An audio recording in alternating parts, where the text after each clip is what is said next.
NBC says foreign investors ignored 27 states as the value of capital importation into Nigeria fell by 20.5%. Hi, welcome to What's Happening. These are the top 10 stories. At number 1, the Nigerian Bureau of Statistics on Wednesday disclosed that foreign investors ignored 27 states as the value of capital importation into Nigeria fell by 20.5% to $5.33 billion in 2022 from $6.70 billion in 2021. It further stated that Lagos took the lead, followed by the Federal Capital Territory, to top the list of states that attracted the most investment within the year. Other states that attracted foreign investment include Akwa Ibom, Anambra, Oyo, Kogi, Katsina, Ekiti, Ondo, and Plateau. Out of 52 countries that invested in Nigeria, the United Kingdom emerged as the top source of capital investment in 2022, followed by South Africa, Singapore, and the United States. At number 2, former Senate leader Senator Ali Ndume has expressed his interest in vying for the seat of the Senate President. Ndume, who disclosed this in a statement on Wednesday, said his ambition will be determined by the fairness of the zoning arrangements.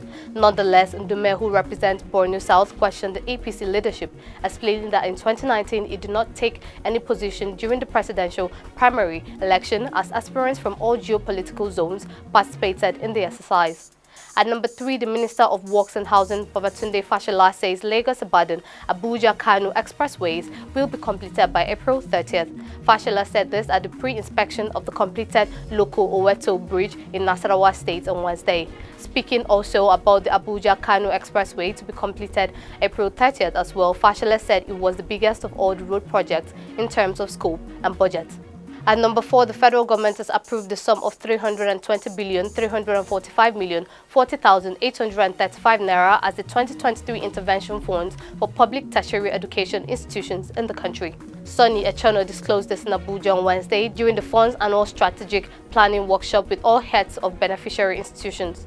According to the TED Fund boss, the 2023 intervention cycle will see each university receiving 1,154,732,133 naira, Polytechnic 699,344,867 naira, while each College of Education will get 800,862,602 naira.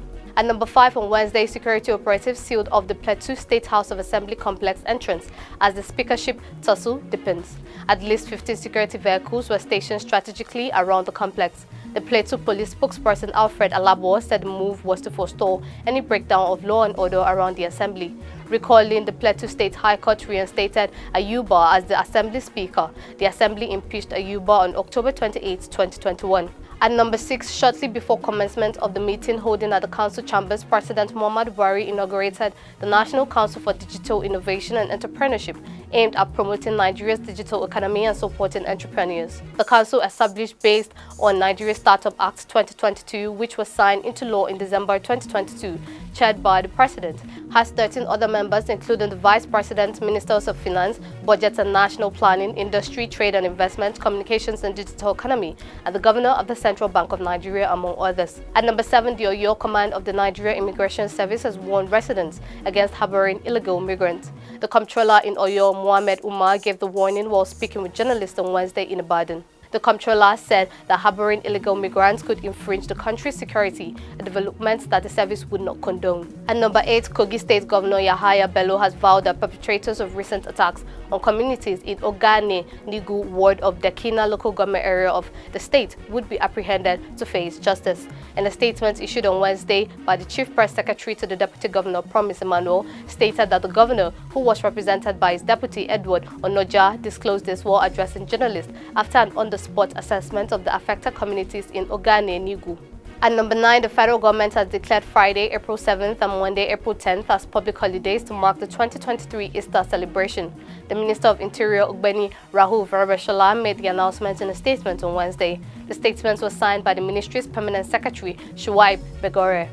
Finally, at number 10, the United Nations mission in Afghanistan will hold talks on Wednesday with Taliban officials in Kabul to seek clarity on a new government ban that blocks women from working for the world body across the country. Since seizing power in August 2021, the Taliban authorities have imposed a slew of restrictions on Afghan women, including banning them from higher education and many government jobs. The UN chief Antonio Guterres said any such ban would be unacceptable and frankly inconceivable. That's all for today. See you next time on What's Happening.